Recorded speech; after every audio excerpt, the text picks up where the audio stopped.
G'day guys, welcome back to the channel. My name's Beanie for those that are new to the channel. Welcome.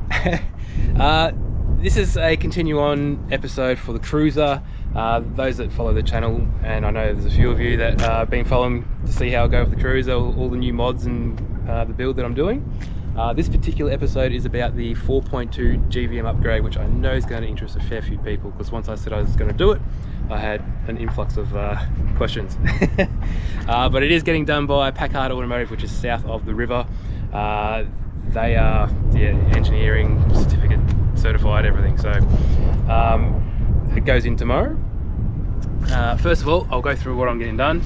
So those that are new to the channel,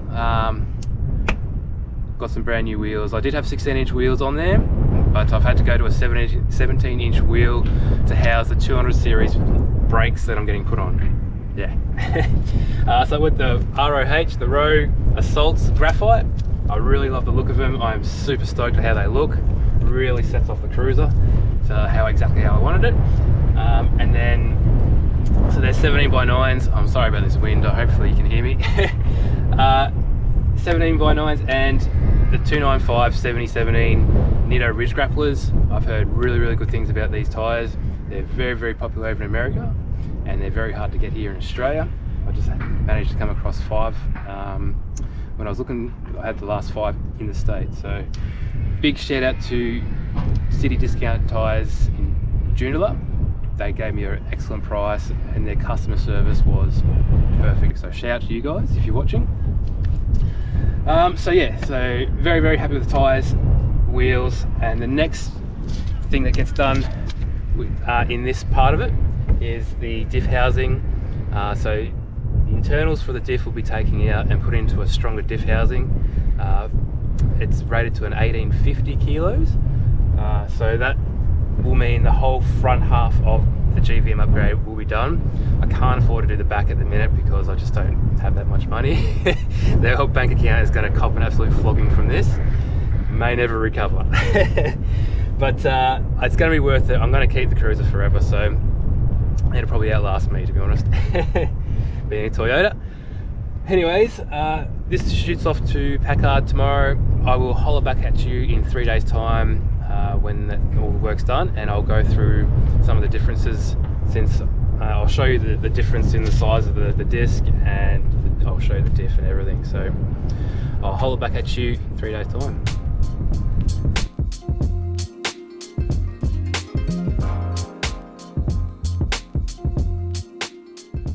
Alright, fast forward 3 days.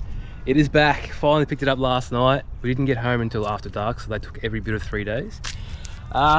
Here it is. Here it is, all sorted. I'll try and get this camera down low enough so you can see it. Hopefully it's bright enough in there. All nice and shiny. But we all know it's not about how shiny it is and how it operates. I've also got a new steering dampener just for the hell of it. Okay, so yeah, it's not about how shiny it is, it's how it operates. So I didn't get a chance to really check it out on the way home last night because we were in peak hour traffic and etc. I just wanted to get home. But we'll take it out now and we'll see how it goes. The first impressions with the brake pedal is it's a lot more responsive, a lot easier to push as well. So first impressions are very happy. But yeah, we'll take it out now and go for a cruise.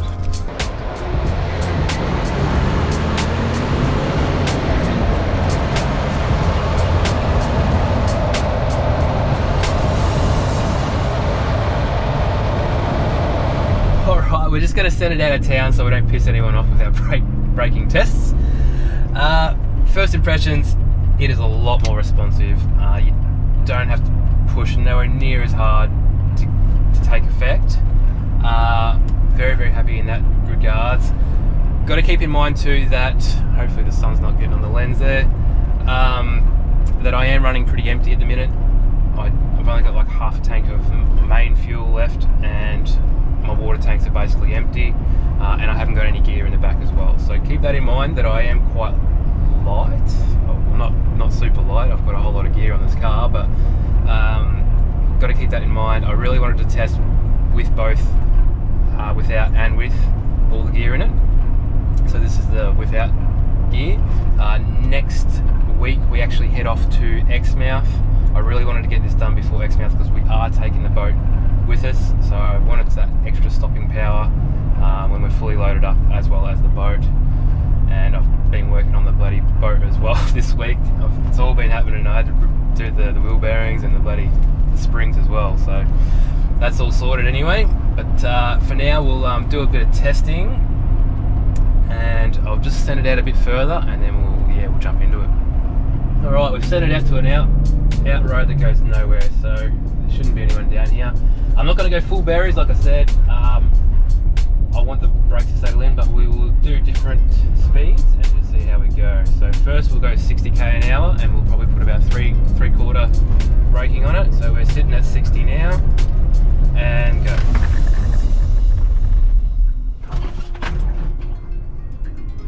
Wow, that was a three-quarter. I could have gone further even more. Yeah, right. That's good. I'm very, very happy with that. Next we'll do 80k's an hour. So we'll just turn around, we'll shoot it up this way, and we'll take it to 80.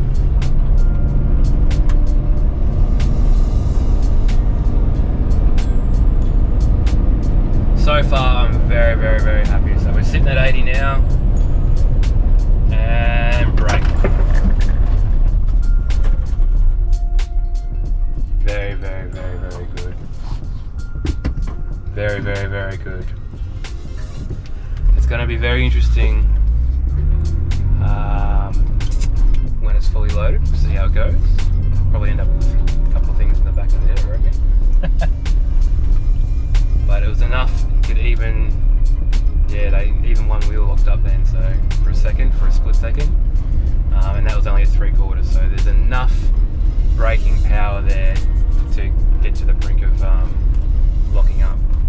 On their website they say the difference is like night and day compared to the standards and the new ones, the 200 series. I have to agree, they are on the money on that. It is that good compared to the standards. The 105s don't have the best brakes at all, and the 80s are even worse, I think. I'm so happy. I'm so stoked that I did this. It's just a little bit of peace of mind that if something happens, you know you've got the power to stop. Anyways, we'll shoot home. I'll take a wheel off. I'll show you the difference in the brakes. I kept one of the rotors and the calipers just to show you the difference in size. And I'll also go through the pricing of it at the end, if that interests anybody. I'm sure it will. It ain't cheap. I'll give you the hot tip. It's going to put a big dent in your bank account for sure.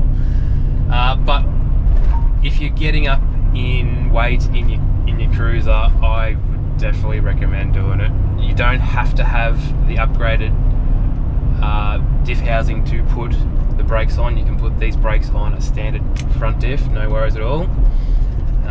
But yeah, because I'm going for the 4.2 GVM upgrade, I decided just to bite the bullet and get the whole lot done at once, so I'm not paying to put the brakes on and off twice, kind of thing.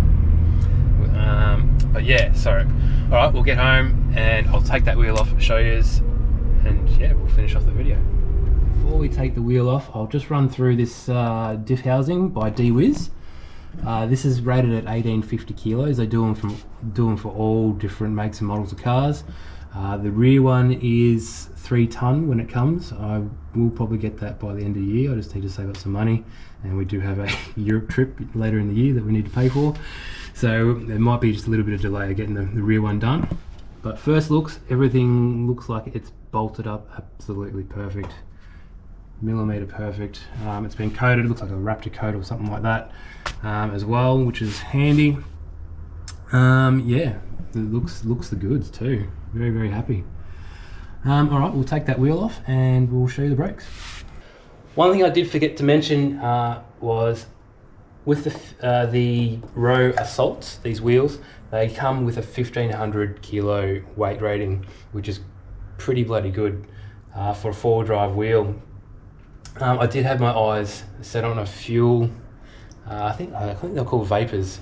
But they only had a weight rating of about 1150 or 1125. I'm not quite sure what it was, but I knew it was a lot lower than what these are. And when it comes to the big GVM upgrades, like the 4.2 that I'm getting, it could come into effect and might not pass it because of the actual wheel itself rather than the actual gear that's on there. So if you're going to get the GVM upgrades, definitely check out the weight ratings of your wheels. And I'm glad I actually went these in the end because I love them. Absolutely love them.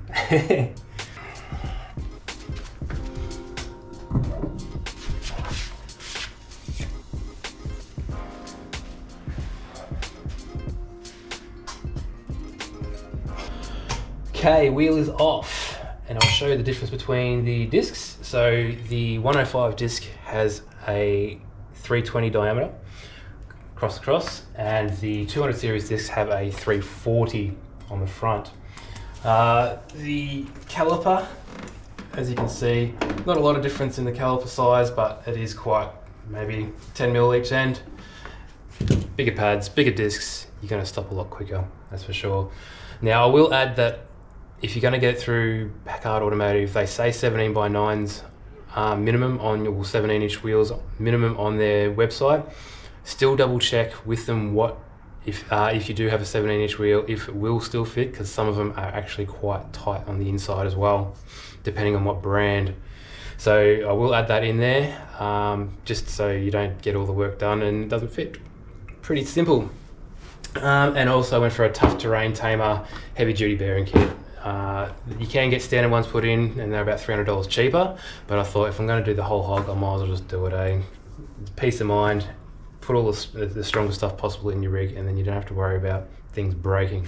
Fingers crossed. All right, well, I'll put the wheel back on, chuck it back on its wheels, and I will start going through the pricing, the fun part. Okay, here it is. The bit that hurts the most. All right, I'll run through from the top of the list right down to the bottom and let you know the individual pricing. So the 105 series D-Wiz diff front, so the diff housing, $3,590. The brakes, the 200 series brakes to suit 105, $1,940.83. The labour to fit the brake upgrade is $490. Replace the front diff housing, so take out the diff completely, swap all the internals over, bolt it all back up, $1,145. The freight to get the diff to Packard Automotive from D-Wiz, $350.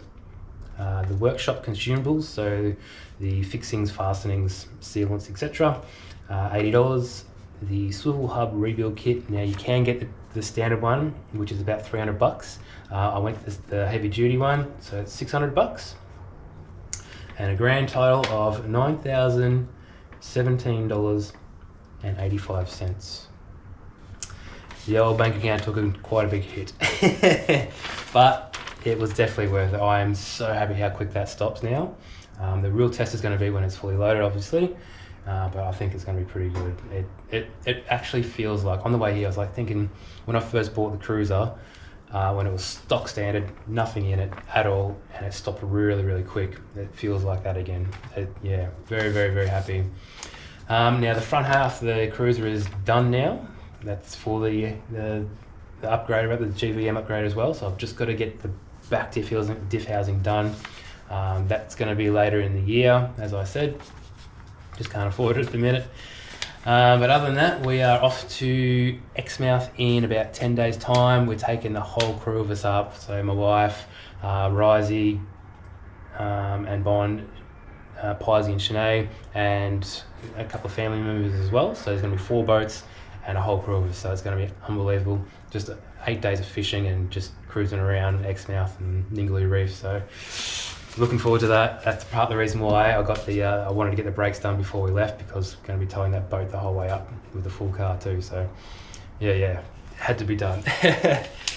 All right, guys, like, subscribe if you haven't already, and we'll be seeing you very shortly. I hope you liked the video. I hope it's answered some questions for you. And yeah, we'll see you again very, very shortly. Catches.